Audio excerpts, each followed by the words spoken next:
वैसे पूरे कल्प काल में एक उत्सर्पिणी आती है और एक अवसर्पिणी। उत्सर्पिणी के 6 भाग होते हैं, अवसर्पिणी के भी 6 भाग होते हैं। इस समय जो अवसर्पिणी चल रही है कुछ अटपटी घटनाओं से संबंधित है।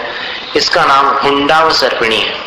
और हुंडावसर्पिणी के कौन से काल में अपन बैठे हुए हैं? अभी कौन सा काल चल रहा है बताओ? आप कहोगे शीतकाल। अभी पंचम काल चल रहा है अवसर्पिणी की दृष्टि से। तो फिर प्रश्न उठेगा कि बाकी सारे काल कैसे क्या होते हैं, पंचम काल कितना बड़ा होता है?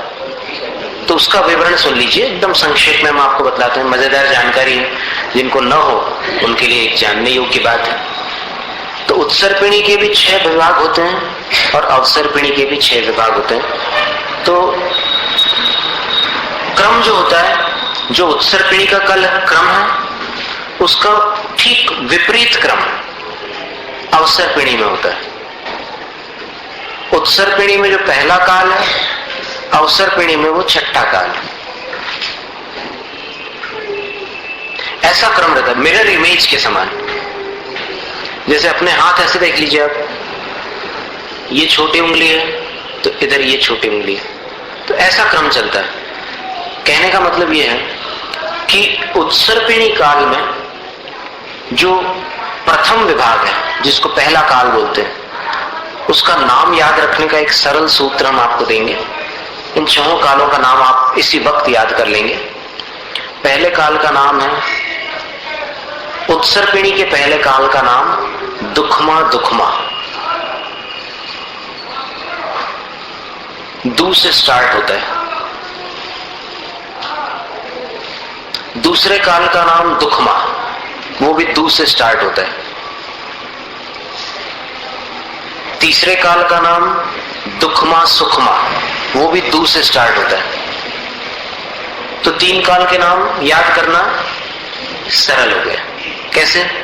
पहले में डबल दुखमा, दुखमा दुखमा, फिर दूसरे में एक हटा दो, दुखमा हो गया।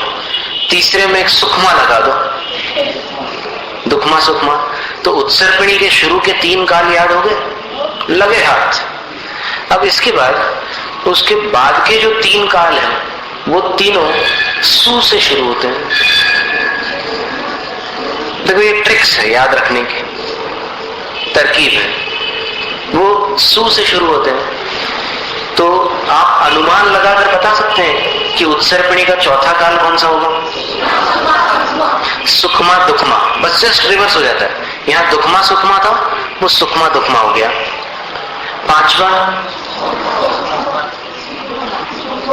अब उधर दुखमा आ चुका था, यहाँ दुखमा हटा दो, सुखमा आ गया। और फिर अब अंतिम जो काल है 6ठा, सुखमा सुखमा, डबल सुखमा। कितना सरल है। फिर से बोलते हैं, पहला दुखमा दुखमा, दूसरा दुखमा, तीसरा दुखमा सुखमा, चौथा सुखमा दुखमा, 5वां सुखमा और 6ठा सुखमा सुखमा। बस इसका रिवर्स क्रम अवसर्पिणी में चलेगा। देखिए कैसे चलेगा। तो अवसर्पिणी का पहला काल सुखमा सुखमा, अवसर्पिणी का दूसरा काल सुखमा, अवसर्पिणी का तीसरा काल सुखमा दुखमा, आदिनाथ भगवान उसी में चले गए मोक्ष। फिर अवसर्पिणी का चौथा काल क्या रहा? देखिए अब रिवर्स करो, दुखमा सुखमा, उल्टा सीधा मत बोलना कोई, एकदम व्यवस्थित है क्रम। अवसर्पिणी का चौथा काल दुखमा सुखमा। तो इसको याद रखने का तरीका ये समझ लो कि उस काल में शलाका पुरुष होते हैं, और शलाका पुरुष जिस काल में होते हैं उस समय सबसे ज्यादा जीव मोक्ष जाते हैं, और मोक्ष ही परम सुख है। इसलिए पहले दुखमा और लास्ट में सुखमा, दुखमा सुखमा, ये याद करने का तरीका। फिर इसके बाद अभी जो चल रहा है 5वां, उसमें वो सुखमा हट गया, यानी मोक्ष सुख चला गया। तो क्या बचा? दुखमा। आज दुखमा काल चल रहा है, लेकिन लोग फिर भी सोचते हैं कि हम और सुखी हो जाए, और सुखी हो जाए। याद तो करो कि काल कौन सा है। फिर इसके बाद 6ठा काल जो आता है उसका नाम है दुखमा दुखमा। हो गया पूरा। ये कल्प काल है। 20 कोड़ा कोड़ी सागर का एक कल्प